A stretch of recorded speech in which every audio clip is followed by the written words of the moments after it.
Bonjour, bonsoir à tous et à toutes. Je salue nos intervenants et intervenantes qui sont en ligne, disponibles et disposés. Nous sommes désolés pour le retard. C'était des problèmes techniques involontaires de notre part. Un regard tout aussi attentionné à l'assistance qui est déjà nombreuse. Je vois que vous êtes 28 participants et participantes. Un mois pour faire de l'histoire des Noirs. Le concept a été longtemps discuté et même critiqué, mais finalement, le concept est adopté et aujourd'hui, il n'est plus l'objet de débats féconds comme ça a été le cas il y a quelques années. Le mois de février est désormais une tradition pour la chaire UNESCO en histoire et patrimoine, cette chaire qui est hébergée par l'Université d'État d'Haïti et coordonnée par le docteur Kenrick Demesvar. Cet après-midi du 28 février 2024, nous avons réuni des spécialistes, des passionnés, des acteurs et des actrices du monde noir des Amériques pour dresser des récits, des exposés sur des expériences et présenter également des réalisations de personnes d'origine africaine vivant aux Amériques. La notion Amérique, au pluriel, je dois souligner, fait référence non seulement aux pays qui se trouvent au nord du continent, c'est-à-dire États-Unis et le Canada, mais aussi la partie sud, l'ensemble des pays de langue espagnole et amérindienne, mais aussi et surtout du bassin de la Caraïbe. Il faut dire que les sciences sociales ont saisi l'espace de l'Amérique noire, pour reprendre l'expression de Roger Bastide, euh, dans sa diversité et sa transdisciplinarité. Nous allons cet après-midi rester fidèles à cette approche transdisciplinaire. Avant de céder la parole aux intervenants et intervenantes, permettez-moi de rappeler que cet événement scientifique nous est présenté par la chaire UNESCO en histoire et patrimoine, hébergée par l'Université d'État d'Haïti, en partenariat avec les institutions suivantes: le Centre PEN des Gonaïves, Kayanou, l'Institut haïtien patrimoine et tourisme, le musée Malaki Makongo. Sans trop tarder, entrons maintenant vraiment directement au musée des traces et de la présence des Noirs aux Amériques. Nous allons débuter avec M. Kessler Bien-Aimé, qui est docteur en ethnologie. Il va pouvoir faire sa présentation davantage. Vous disposez, M. Kessler Bien-Aimé, de 15 minutes. Le titre de votre exposé est Écrire l'afro-descendance au pluriel, avec S en plus au pluriel. Vous avez la parole, vous avez 15 minutes et je signale à l'auditoire, nous avons d'abord épuisé l'ensemble des interventions et on prendra les questions, les suggestions, les critiques et les commentaires après les séances. Je vous accorde la parole, monsieur Bien-Aimé. Et merci beaucoup, docteur Delide. Merci au coordinateur, merci à la chaire, à laquelle également je suis membre. Merci à vous, participants, participantes. Merci à l'audience assez généreuse qu'elle a. Vous êtes environ 32, mais c'est cool. Donc, voilà. Euh, Si vous me permettez, monsieur Delide, j'ai un petit contenu quand même je suis quand même, je reste photographe. Donc, le visuel m'intéresse. Et bon, pour faire vite, dans les 15 minutes, OK, on va voir. Mais rassurez-vous, je vais tenter de terminer dans le temps, même si j'ai beaucoup de choses à dire.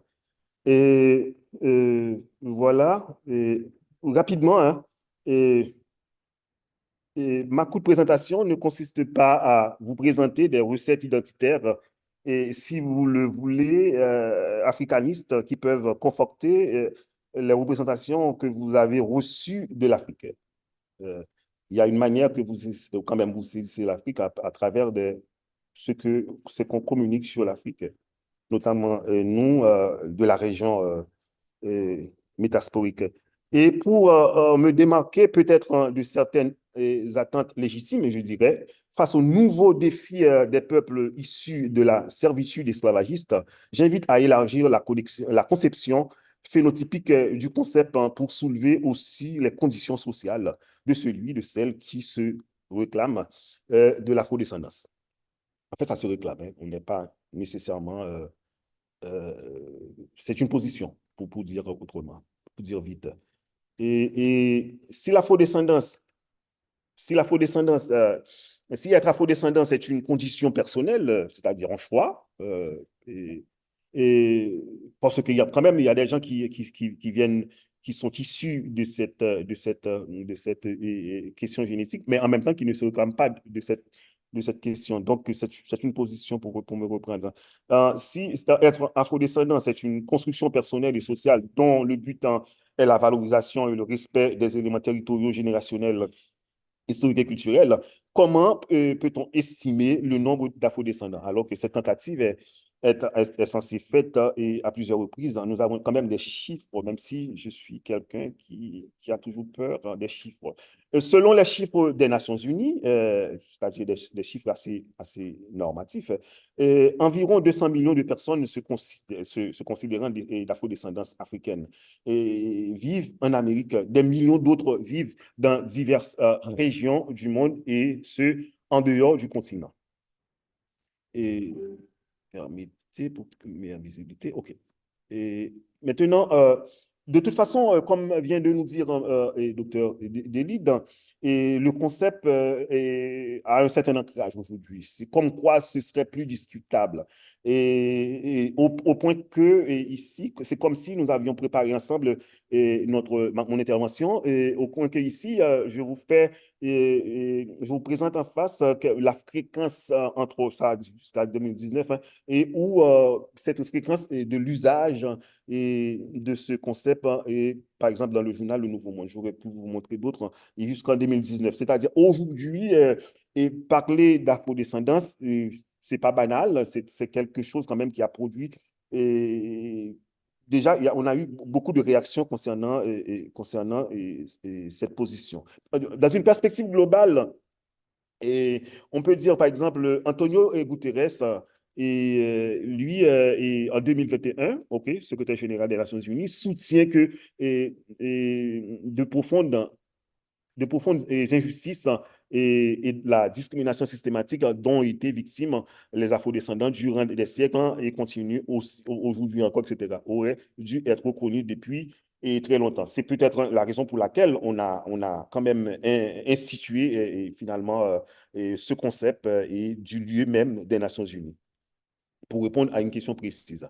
Et la déclaration du programme d'action d'Orman Afrique du Sud en 2001, reconnaissant les personnes d'afrodescendance africaine ont été victimes de l'esclavage de traite, ce n'est plus discutable, je peux dire. Sous les termes de reconnaissance et justice, développement, décennie internationale, personnes d'ascendance africaine en 2015-2024, c'est-à-dire nous y sommes, et on déclare que les personnes d'ascendance africaine ont apporté une contribution remarquable au développement des sociétés, des nations au long de l'histoire, etc. Mais en même temps, nous sommes en 2024. En même temps, il faudra remarquer que de certains lieux, cette reconnaissance vient d'un certain lieu qui demanderait quand même qu'on en discute très certainement, c'est-à-dire reconnaître que les afrodescendants auraient apporté quelque chose. On nous met dans une situation de, c'est encore une fois, c'est un lieu, c'est pas les afrodescendants qui nécessairement décident, même si le lieu quand même des Nations Unies, on pourrait dire entre guillemets, c'est le lieu de tout le monde, mais c'est pas nécessairement le cas. On peut toujours en discuter si c'est possible. Et l'Assemblée générale de l'ONU a décidé le 28 décembre 2020 d'instituer, par exemple, la journée d'août, du 31 août, jour de célébration des populations originaires de l'Afrique. Bien sûr. Encore, c'est intéressant en termes de reconnaissance, toujours d'un point de vue, je dirais, global. OK. Et Maintenant, revenons, par exemple, il y a éventuellement, bon, il y a beaucoup d'Haïtiens, au moins M. Dédit et moi, et Kendrick et Alain, etc., Elisabeth, parlons d'Haïti, sortons du lieu global pour regarder ce qui est en Haïti, ce qui se fait. Et genèse d'une construction identitaire africaine en dehors de l'Afrique. L'afrodescendance est une formule renouvelée qui offre un cadre non nominaliste, c'est-à-dire on se nomme et afrodescendant, ou du moins c'est attribué, et à la fabrication d'une identité africaine. La rupture coloniale des Africains et à Saint-Domingue, une fois institué le 1er janvier 1804, comme évidence, le père fondateur de l'indépendance haïtienne, Jean-Jacques Dessalines, lance l'orientation pour construire l'appartenance africaine des peuples, il n'y a pas de dedans, des peuples déversés dans le paysage autochtone des Amériques. Dans la proclamation du 28 avril 1804, il précise aux générations de son temps de son temps et futur. J'ai vengé mon pays, c'est-à-dire finalement mon continent, l'Afrique. J'ai vengé l'Amérique des terres amérindiennes et de toutes les nations éteintes dans la servitude. Et dans l'ouvrage, dans plusieurs ouvrages, on peut retrouver les traces de cette question. Et patienter un peu. Et face aux velléités qu'on peut dire des anciens libres, c'est-à-dire les créoles, mulâtres et noirs, Jean-Jacques Dessalines pose la nécessité d'une justice pour justement redistribuer des gains finalement de la Révolution à tout le monde, c'est-à-dire noirs et mulâtres. Et pour la première fois, la loi même d'Haïti et la constitution impériale du 105, tous les Haïtiens sont reconnus sous l'appellation noire. Et hanté par les imaginaires de l'alma mater, l'haïtien de croyance vaudou croit dur comme fer et qu'après sa mort, son âme voyagera à Guinée pour le repos éternel. Donc, c'est-à-dire le cheminement même de cette position, et depuis finalement le début d'Haïti, on y est. Et attendez, l'afrodescendance, ce terme renvoie aux personnes nées hors finalement du continent, etc., etc. Donc, nous regardons finalement la négritude entre 1930 et 1960, finalement, connoté au panafricanisme à nos jours. Nous avons quand même des traces qui ont assez évidentes et permettant à la perspective globale d'instituer cette journée, d'instituer une décennie et au peuple, aux personnes d'ascendance africaine. Et un extrait du discours de Malcolm X durant le sommet de l'OUA, c'est l'Organisation de l'Union africaine, en juillet 64 à Caire. Étant donné que ces 22 millions d'afro-descendants résident maintenant en Amérique, non par choix, mais uniquement par un cruel accident de notre histoire, nous croyons fermement que les problèmes africains sont également nos problèmes. Donc, remarquez ici, nous avons ici à Kinshasa déjà notre super champion. Et nous avons Marquis Gavé, nous avons, etc., Martin Luther King et autres, et aujourd'hui Kemi Seba, et bien d'autres aujourd'hui. Il y a plein de figures panafricanistes, mais également, et dans notre cas, que les afro-descendants, finalement, en dehors de l'Afrique, suivent, bien entendu, etc., pour le cas de Kemi Seba. Et permettez que j'avance. Je sais que M. Denis va me dire tout à l'heure. Et bon, maintenant, toujours dans la conférence, dans la conférence qui, en 1956, on peut dire qu'avec la négritude, les pères de cette négritude ont quand même élaboré, et pas dans cette perspective d'afrodescendance, mais toujours dans les imaginaires de l'Afrique, et on arrive à avoir un corpus assez intéressant comme référence pour travailler. En ce sens, je soutiens ici que l'afrodescendance se crie identitaire et de ralliement contre le colonialisme et le racisme n'est pas à son premier essai. Il s'inscrit dans le cheminement d'une conscience noire en tant qu'appel pressant à l'action concertée.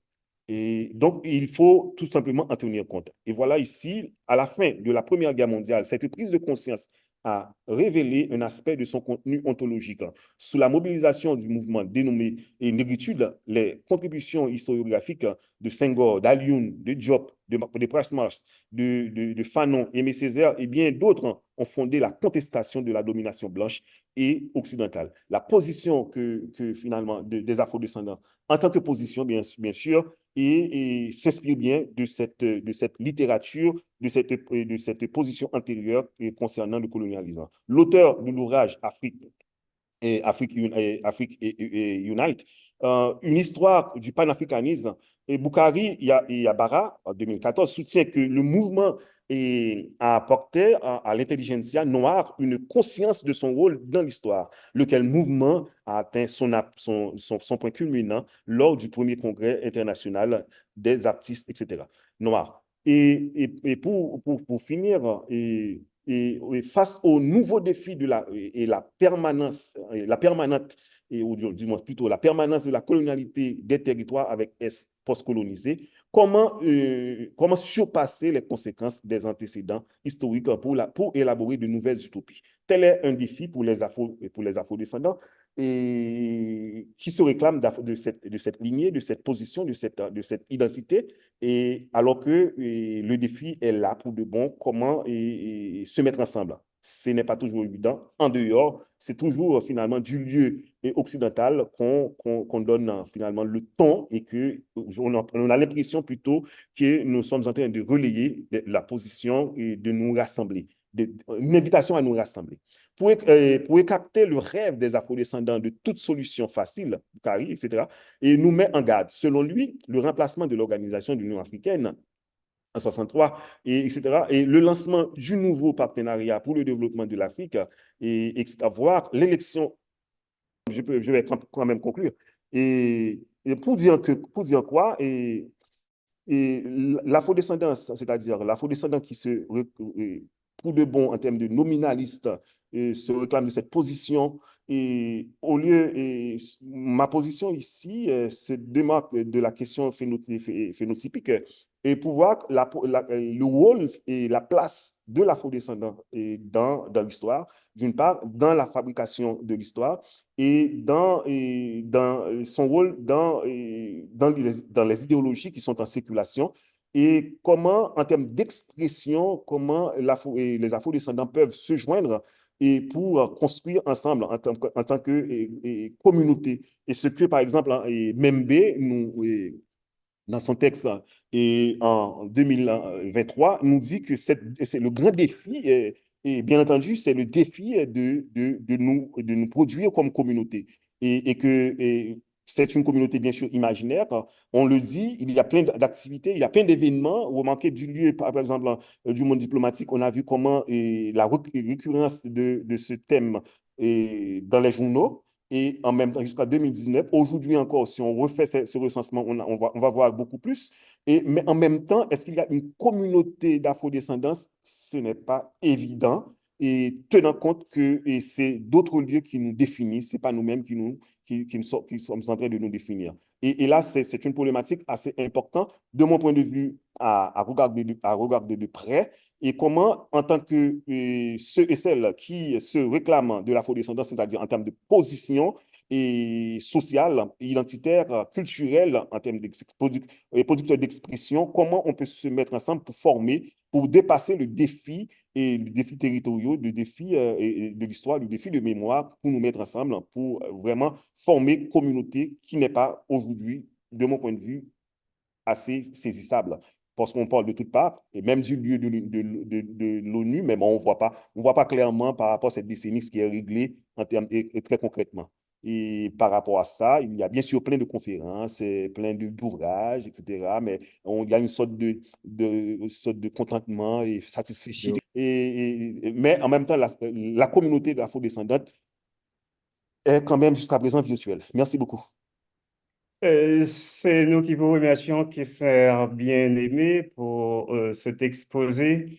Vous avez posé les jalons sur une longue histoire de l'afrodescendance et également l'afrocentrisme, en posant les bases d'abord dans l'expérience haïtienne et également son évolution du côté des États-Unis. avec le mouvement Harlem Renaissance et tout. Je vois la main levée, mais on prendra les questions à la fin des séances. Oui, alors, on Allô? vous écoute. On vous écoute. Oui, merci pour avoir organisé ce webinaire dont je suis très fier. Je vais dire que Haïti est en Afrique et l'Afrique est en Haïti. Mais je veux comprendre l'origine de l'insécurité, la crise sécuritaire qui secoue Haïti. Comment pourront-nous trouver la solution des gangs? On parle de dialogue interhaïtien.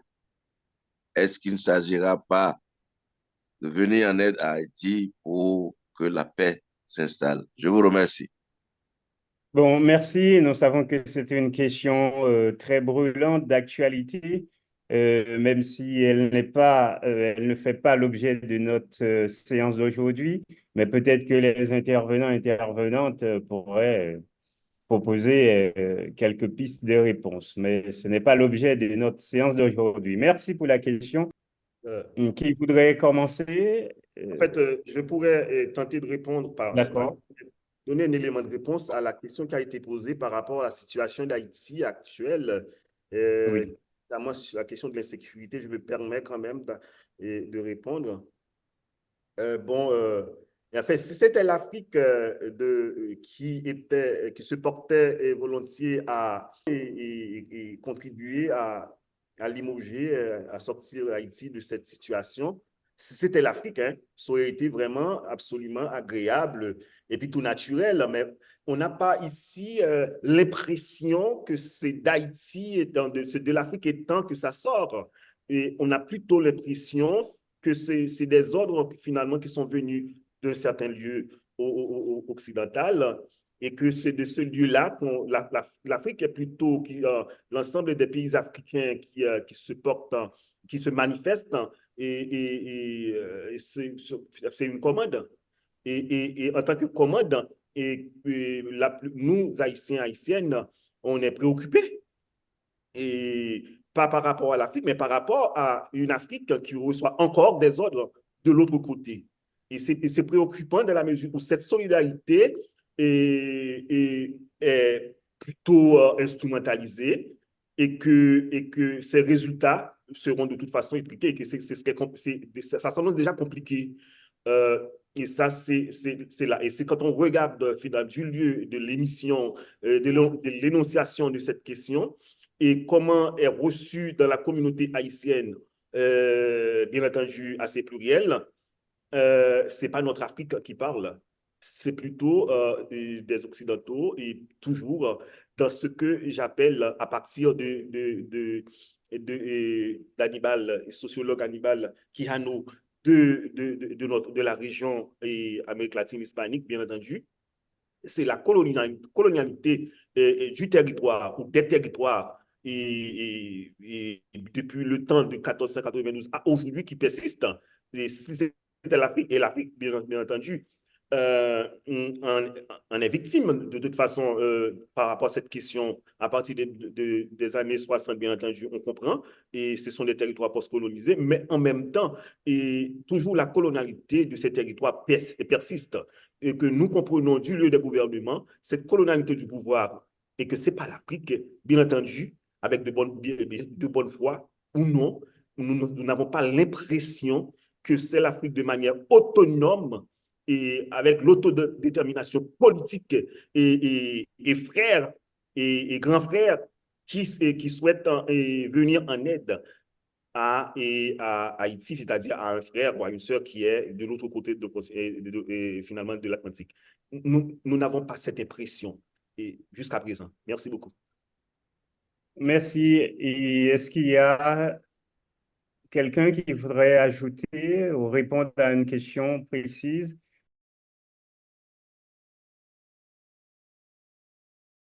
La question est beaucoup plus compliquée. Qu'est-ce que finalement, dans l'état des choses, en tant que descendant d'une communauté assez éparse, que moi-même, que je considère que, et pas même pas moi-même, dans le texte même de l'ONU, et reconnaissant par M. Guterres, c'est des gens qui avaient subi des traumatismes et qui mériteraient finalement de réparation. Mais remarquez, ce n'est pas nécessairement, c'est pas nécessairement ceux et celles dont leurs parents avaient subi ces traumatismes qui le réclament. C'est de ce lieu-là. Et que, en même temps, si on va de l'afrodescendance, il y a quelqu'un qui m'a posé une question sur le chat disant, Monsieur Bien-Aimé, est-ce qu'on est afrodescendant par, de fait ou par choix?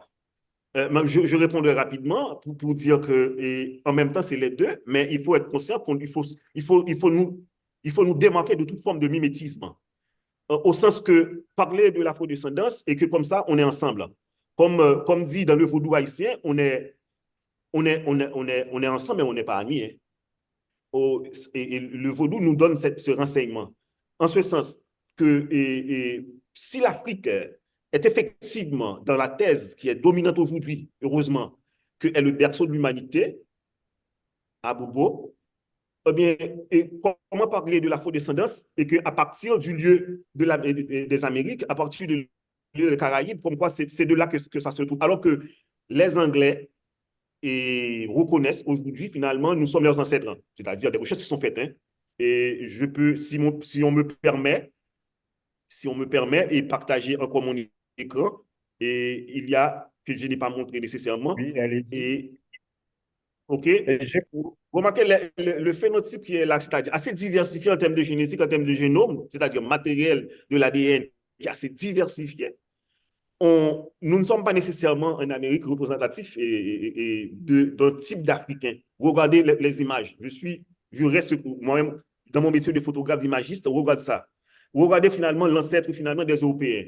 Mais à partir de quel lieu, effectivement, si on veut réfléchir pour de bon, on ne va pas avoir des réponses ici présentement, de sortir du mimétisme, de répéter de l'afrodescendance de manière continue, et alors que ce n'est même pas nous qui inventons finalement ce concept, c'est à partir d'un lieu qui n'est pas nécessairement le lieu que vous êtes, que moi-même que je suis, et remarquer le visage de ce monsieur qui est, bien sûr, c'est à partir finalement des technologies disponibles qu'on refait, on refabrique, on remet en surface, configurer l'ancêtre des Anglais. On parle des Anglais, c'est-à-dire des esclavagistes que nous connaissons bien, bien entendu. Et que également, ils reconnaissent aujourd'hui que l'Afrique est finalement, à partir de la génétique qu'on retrouve, c'est l'ancêtre, leur ancêtre, c'est l'Africain.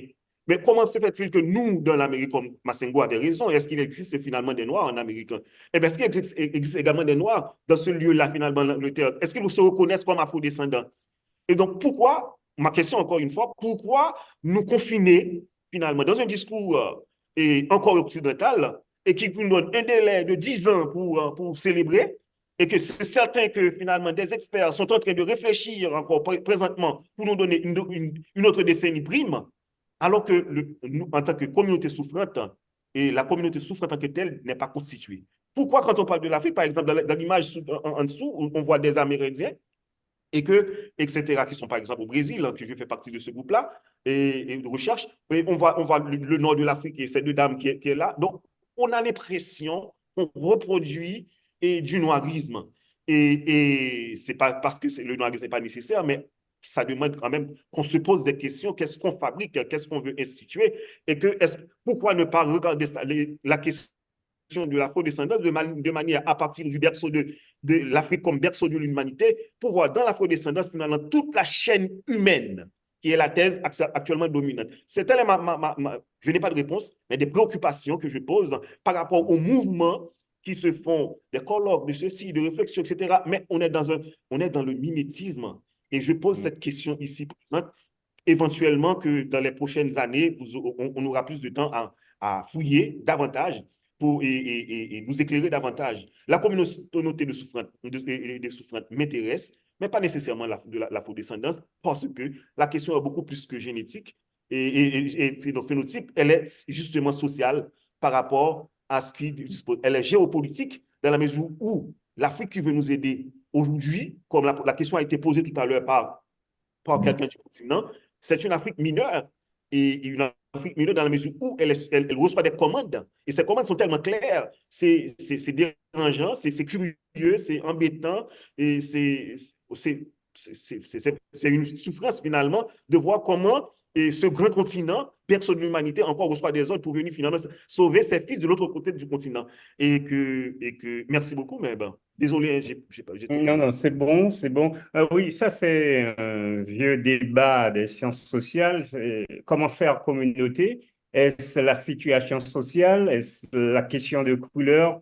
Ou bien est-ce la question genrée? Donc, c'est une question qui domine le débat dans les sciences sociales encore d'aujourd'hui.